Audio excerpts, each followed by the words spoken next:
Let's set the context. We are looking at two workers here, a Swiss and a German. The Swiss works for UBS, a Swiss-based financial services company, doing videos for internal clients. Where he's from, they speak what the Swiss would call standard German. But that's not an issue. The Swiss sends an email to all GMB and assistants with the film schedule and other relevant information. The German was unhappy with the situation and immediately gave him a phone call.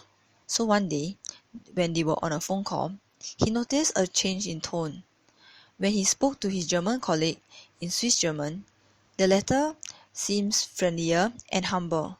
However, when spoken in standard German to the German colleague, he sounded more aggressive, patronizing, and even arrogant. Both the Germans and the Swiss have a different process of communication. In this case study, although the code of communication in the Swiss business environment is standard German, it was stated that the Swiss prefer communicating in their own dialect. Standard German is seen as a formal official language compared to the more personal and emotional Swiss German dialect. This reflects the stereotypes of the German culture, which is more formal in comparison to the Swiss, who prefer to adopt more personal working relationships. Besides the language preference, Germans address colleagues formally with the prefixes Mr. and Mrs., regardless of the status. However, for the Swiss German, prefixes were usually dropped, and colleagues addressed one another by their first names to encourage close relationships. Swiss employees don't climb up the career ladder guided by rules and regulations as their power distance index is lower than that of the Germans. This means that in the Swiss business culture, employees have to prove their competence rather than be accredited because of his position or rank. Therefore, it is difficult for the Swiss to accept the self-confidence of Germans, who might be dependent on their position to gain respect. In the case study, the main medium of communication was through phone calls. Therefore, no non-verbal communication was involved, except for cues such as the tone of voice. In this employee and client relationship, the German client holds more power and authority over the Swiss employee. Therefore, it might have been difficult for him to express his honest thoughts and feelings during the interaction. In other words, the Swiss employee took a more restrictive and defensive approach when communicating with his client. On the other hand, the German client had more freedom in expressing himself and hence was more direct and offensive in the way he was communicating with the Swiss employee. The German client communicated more in an instrumental style, which means is more direct, goal-oriented, and prefer more efficient linguistic forms.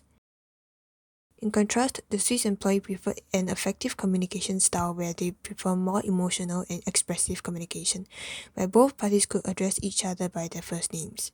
Therefore, due to these differences, they had difficulties communicating with each other. Looking at the communication accommodation theory, the Swiss employee exhibited divergence in his communication when he switched from speaking standard German to his own dialect. The German client, on the other hand, exhibited convergence in his communication, where he changed his communication behavior to be more like the Swiss employee. Being upset that work procedures were not followed, it seemed that the Germans were of a more monochromatic culture and had higher uncertainty avoidance, who preferred things done in a carefully planned order. The Swiss, on the other hand, had lower uncertainty avoidance, therefore more flexible in work procedures, feeling that it was fine to not always follow rules as long as the goal, informing general board members of the planned schedule, was achieved. Something that affected the author the most when interacting with the German colleague was the aggressive and patronizingly talk that he got. One possibility could be that the author was right about the German's ethnocentrism, wherefore the German colleague communicated patronizingly. Another possibility could be that the higher uncertainty avoidance and workplace formality in the German culture, leading to the German colleague being more direct and rigid in his way of communicating, coming off as aggressive to the Swiss employee, who prefer to communicate less formally. To solve the issues mentioned before, we came up with 3 possible solutions. The first solution is to try to communicate openly with each other and at least understand each other's differences. The Swiss employee could inform his German client about how they would go about doing the film scheduling previously, so that the German client would have a better understanding and would not feel so upset. The Swiss employee and his German client could also collaborate with each other to achieve a common goal. On the company's part, they could conduct workshops for newcomers and existing employees to encourage a collaborating work environment and a deeper understanding of different cultures.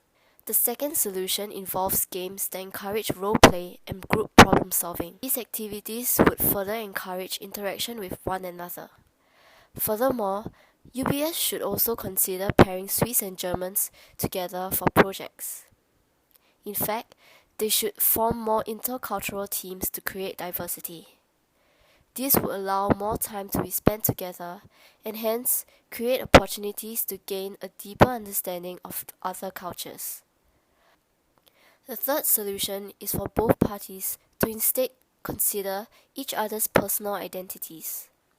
They could first schedule face-to-face meetups or video conferencing so that they would be able to better understand their individual personalities through non-verbal cues such as body language and attire. However, all is dependent on the individual and their willingness to make the effort to understand. Therefore, it is important for them to always keep an open mind.